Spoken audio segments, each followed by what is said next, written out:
The County Board of Supervisors approved nearly $50 million in settlements today of litigation stemming from allegations of misconduct or excessive force by sheriff's deputies, including one described by an attorney as the largest in the county's history.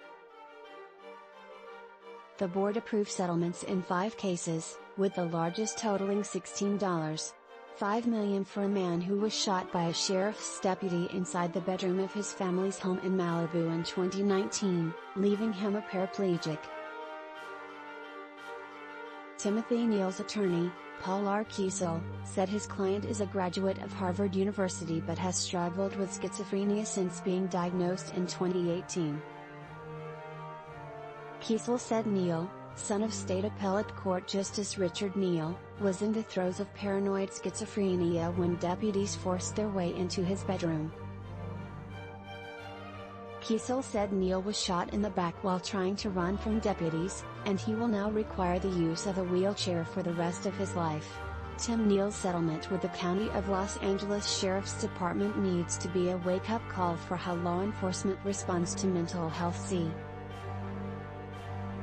In 2020, the district attorney's office determined that the deputies involved in the shooting acted lawfully in self-defense and in defense of others. According to the report, Neal's mother initially called police on July 25, 2019, and said her son was having a mental issue and tried to kill her.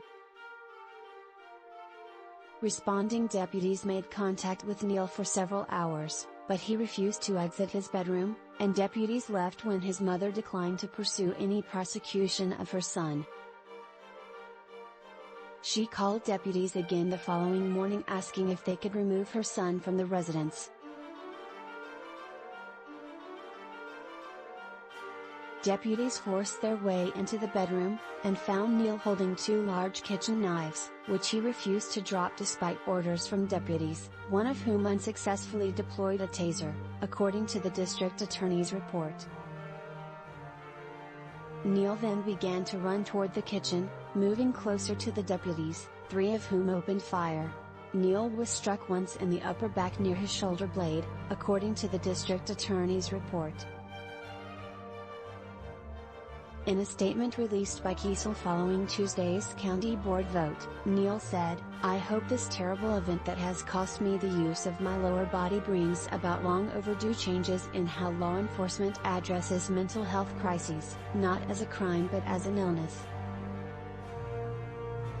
My mom just wanted me to get help and I ended up in a wheelchair. I only pray the county learns from this tragedy and prevents something like this from ever happening to others." Before voting for the settlements, Board of Supervisors Chair Holly Mitchell lamented the nearly $50 million being paid out due to allegations of wrongful death, excessive force and other misconduct by sheriff's deputies. "I think this is unacceptable," she said.